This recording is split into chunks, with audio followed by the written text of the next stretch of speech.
Welcome back to the second installment of the Survivor Series Retrospective. Once again, the Renegade of Wrestling, J.J. Williams. And I guess Smiley for now. Jeff Meacham, that's the thing I just did. I don't know why. Smiley? I don't know. Are you trying to be GQ money? No, Ryan, what's his name? The other guy. Yeah, that guy. Alright, anyway. By the way, we missed the show last week, and I feel bad. Yeah, so do I, man. I'm sorry, Money. I seriously wanted to see you with Hype Man Famous B opening up for KRS-One. But just the money did not fall to get down to the up to Money the talks, club. bullshit walks, and we had a dead battery and no headlights. We didn't even have one headlight like the Wallflowers. We had no headlights. No headlights. We were done. And we're making the cameraman walk off again. We haven't even started to talk about the wrestling. God damn it! Okay, so that makes a show that Dylan can't watch. Most of ours you can't watch anyway. This is very true. Did I tell you about that?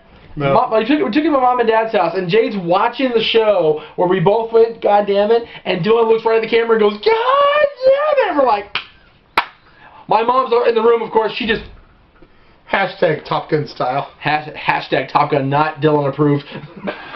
But it is Staff Boy approved, as is this two-parter, or the second part, whatever 1995.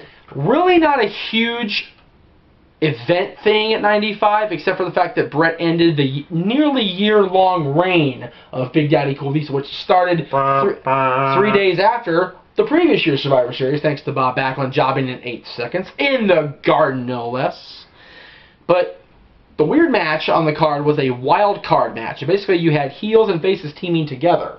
It's the weirdest damn thing. You had Shawn Michaels, Ahmed Johnson, I believe the heel British Bulldog, and the heel Psycho Sid against mainly heels. You had Yoko, Owen, and Dean Douglas, and then you had Razor Ramon thrown on that team. I was going to say, I saw Dean and I was going to be like, that can't be Dean Malenko. He didn't come until later. Is this like the same Dean Douglas that held the Intercontinental Championship for like 12 seconds? In that same year. The month before that, as a matter of fact. And he lost it to the guy in the team, Razor Ramon. Wild card matches are weird. So we're going to move on from 95 and because Shawn had been stripped, right?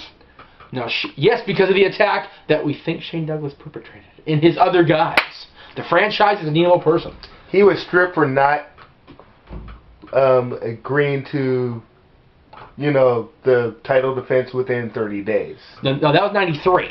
95 was when he got beat up in Syracuse. He got his ass whooped. And then made the big comeback in 96 Rumble. By the 10 Marines? Yeah. So here we go. 1996, and now I can actually start talking about some shit. Jeff doesn't have to carry the show solo. And the biggest memory that I've got from 1996 is the thing you got right there first. The debut of The Rock, Pineapple Jerry curl, big old Kool-Aid grin, freaking Green Ranger style chest plate with blue fringes hanging off. Right? Seriously, like Rocky Maivia. How did they not know he was going to get booed? How did they not know it? Well, you know what? To be fair, that happened the same night that Sid won the title from Shawn by cheating and got cheered. So the Garden was like on fire for ridiculous amounts of things that night. But he wasn't booed that night. He was not. The Rock was not booed that night. Of course, the Garden was like, hey, he's third generation. All right, let's see how he does. And within like 6 months, they're like, yeah, fuck off. Die, Rocky, die. Die, Rocky, die. Yeah. And how do you feel about The Rock today? Die, Rocky, die. Die, Rocky, die. Have we even aired the second episode we taped that night? I know the first one I did. Have we aired the second one yet? No. Because somebody asked... That'll go up before this, though, so don't worry. They'll know. Okay, well, whatever. I just totally went out of order, as usual. Okay. Bret Hart returns that night after WrestleMania 12, after a months-long hiatus, and goes in to battle who he considered the greatest wrestler in the company at that time, Stone Cold Steve Austin. And he was not far off. No, they blew the Garden down that night. That match was epic. It totally stole the show, as we should expect from those two. And then, of course, he had Sid and Shawn Michaels for the championship, which led to the Royal Rumble, which led to Shawn losing a smile, and blah, blah, blah, and leads to next year, where Stone Cold Steve Austin beat Owen for the Intercontinental Championship. Yes. The first real competitive outing for Kane. because he had been just like going through people for the Over previous Mankind. month, and Mankind beats Mankind, and it was a good match. Then there was something else that happened that night that, I'm not sure if I remember it because it's one of those things that the WWE just never talks about. Yeah, it comes every once in a while in conversation. You hear it sprinkled about here and there. More so when Brett came back earlier this year. Some sort of screw job in Canada. I really don't know too much about it. This is. You know what? Go talk to Dave Meltzer. He knows more about that than we do. Really. Could somebody please post as a comment? What is this screw job that happens? What is this? Did this happen in Montreal? I think Aaron's right. I think it did. You know what? You might not be far off, dude.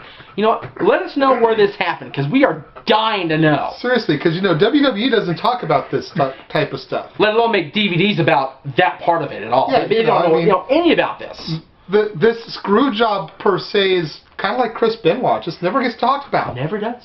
Never does. So 1998 comes along. Yes, and we do another one.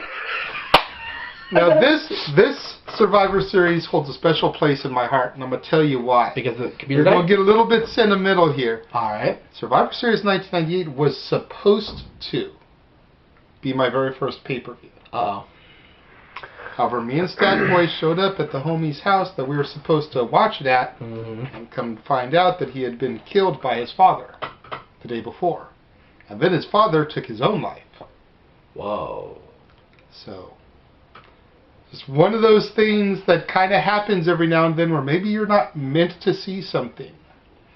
Because something similar happened in May of 1999. For the Over the Edge pay-per-view. You missed that one too? Yeah, I was at a friend's house, and I guess his cable bill wasn't up to date, and so we didn't get to see Over the Edge 1999. And didn't something happen there too, Jeff? Something with the Hart family again. The Hart family. What is it about the Hart? I Damn it! know. All I know is my first pay-per-view I was supposed to see WrestleMania 7, cut out right as the main event started. So it was the Heidi Bowl. Exactly. It was Hogan Slaughter. Fred Rogan told me who won the WWF title match that night. Fred Rogan. Bowl. Yes. But seriously, 1998 Deadly Games Tournament. Obviously, I've seen it since then. I got the VHS when it came out. I'm sure. Back before there were such things as DVDs. You mean video existed before DVD? Or Blu-rays. Wow. I know, right? Top to finish, I think the Deadly Games Tournament was an awesome pay-per-view. Very much so. Even mocking that event from the year prior that nobody ever talks about. Did Rock use a similar move in the finish? Yeah, but we don't know. Nobody tells us. I think he was using a Scorpion Deathlock. That's what it... Okay. I think... I'm going to just research on this. I will get back to you guys on the third part. Stat Boy! Let us know, Stat Boy. I have a Stat Boy, but by pretend the third part goes up, I will know this. Okay. I will know this. Sable, of course, wins the women's title for the first time. The only time. Thank God. Thank God. Because Jacqueline should have doubted her at all. Then you had 99 and the beginning of what turned out to be an epic angle. With a horrible finish. With a horrible finish, yeah. Stone Cold gets run down in the parking lot, up over the hood of the car, much like Jeff Meacham did in his past. In Detroit. In Detroit, thank you much, the Detroit Master. And we get a replacement of the Big Show in the Triple Threat match, and Big Show becomes one of very few to hold both the WCW and the WWF championships. We get The Rock and Triple H involved in that match. We get Vince McMahon screwing Triple H, which leads to the McMahon-Helmsley era, the following month on Armageddon. Survivor Series 99, a whole lot didn't happen, but when you really examine it, a whole lot of the shit went down, because Big Show lasted 2 months as champion, and Vince was going to go with him to WrestleMania 2000, and he kind of went, no. Well, that's a Triple H and Cactus Jack. Yeah, Cactus Jack coming back. See? Survivor Series 99 led to a whole lot of shit going down. And then a whole lot of shit went down the next year at Survivor Series. Yeah. As Stone Cold and Triple H, we found out Triple H was the mastermind behind that car accident. But he wasn't the one who ran Austin down. Who was that? It was the man who did it for The Rock. He did it for the people. He did it for... God, shut up, you thong-wearing fatty. That's right. I don't wear thongs. I am fat, but I don't wear thongs.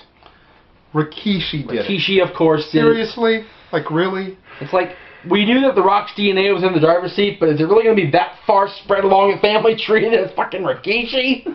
Good Lord. And then they have a horrid match. It's right. I was not a fan of this match at all. I didn't like it. The Rock won, of course. We all got our happy ending and whatnot, but it's like, really? And then you have Austin Triple H go to no contest because Austin tries to take Triple H out of the car. Yeah.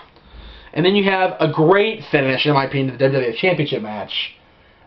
Kurt Angle defeating The Undertaker with the help of his brother Eric. Yeah, I was going to say, wasn't that the one where that his was brother... great. And Survivor Series 2000, wasn't that also the Survivor Series, correct me if I'm wrong, that basically had, like, the New Age DX? Yeah, it was it was Billy Gunn, Road Dogg, K-Kwik, and China. Yes, against the reformation of the Radicals. That's right, After a few months of being apart. And they went all the way past WrestleMania the following year. So, that was awesome. Probably K-Kwik's only high-profile match until he was reborn as the Truth. The Truth. And now he has a big one coming up. Will set you free. He's got one coming up in about a few days, give or take. 2001. The resolution of this invasion clusterfuck they'd gone on since June or May or whatever it was. Officially July. Because all the titles were more or less merged. Yes, the Intercontinental title and the U.S. title were merged into the tag titles. The tag titles. The women's title was the undisputed women's title for a moment. And then you had the two world champions on opposite side. You had WWF champion Austin in the WCW camp, and WCW champion The Rock in the WWF camp. Yeah. Yeah. And... of course, it comes down to when it's a battle for WWE versus WCW, it has to come down to Austin versus Rock, because Austin was such a big star in WCW that it had to happen that way. Wasn't Austin the guy in WCW that certain Mr. Bischoff thought wouldn't go far with black tights, black trunks, no gimmick? You mean the same guy that's fighting the sun on national television now? That guy? Anyway, yeah. Other than that, the big story out of Survivor Series 2001, besides the end of the Alliance, the end of WCW, ECW, at least ECW for a few more years, was Trish Stratus coming out of really nowhere in that six-pack challenge. Of all the girls in that match, Trish wins the championship. Now, granted, we all thought, Trish? Really? And she went on for the next 5 years and proved all us Doubting Thomases wrong, in my opinion. I will admit that Trish proved us all wrong, and at the end of the day, deserved to be a multi-time champion, but I still, in my heart of hearts, do not feel she deserved it that night. That night, maybe, but she would come build her up a little bit over time between Survivor Series and Mania and give her her first strap at Mania, but actually build her up in matches to where you could buy her as a serious competitor. Not the chick that just does intergender tag matches, you know, with TNA and Trish against the Hardys and Lita. Or Val Venus and Giant. Yeah. But then, we heard in 2002 because it would have been in Toronto. Yeah, so seriously. See? JJ knows what he's talking about, kids. And who wins the women's title in Toronto? Victoria. No. Jazz retained that night against Trish and Lita. 2002. Yeah, Survivor Series. So we're talking about Survivor Series. Right, but what I'm saying, it wasn't Toronto. I'm talking WrestleMania. Oh, okay. There we go. He got lost for a second. It's all good. He's jumping ahead of the run sheet again, just like last part. I'm actually trying to stay with us this time and not veer too much off the script, and I'm still getting fucked. But yeah. God damn it! Second time. All right. Yes, Victoria did become the women's champion in Survivor 2002 in a hardcore match over Trish Stratus, in what was one of the better women's matches of that time. Yeah. They beat the... Seriously, Victoria herself, they beat the hell out of each other on the Trish DVD. They beat the holy high hell out of each other. It was awesome. Los Guerreros winning the SmackDown Tag Champs for the first time together in a triple threat match at that. Paul Heyman screwing Brock Lesnar out of the WWE title, and that was real funny to watch to me. Yeah. Because you could clearly see Heyman come out and, like, tap. I think it was Brock or it was the ref. It was one of those two on the back like, I'm here, it's time for the screw to go down. Right, exactly. It was just so funny because it was that blatant. There was no subtlety whatsoever. I just like the fact that we saw Paul lose his hat for the first time in a long time. You think my bald head is bad? Seriously. Wow. And then we had the first ever presentation of the Elimination Chamber. That's right, where Shawn Michaels and his incomplete tights win the World Heavyweight title. Those ugly brown things that he had that even he ragged on himself. Damn. Alright, that is the end of part 2. I'm going to take a break and go run in the other room and find out what the hell happened in 1997. I'm dying to know now. Seriously. And we'll come back. Wikipedia is a powerful drug. We'll get me some pie on Wikipedia. We'll see you in part 3.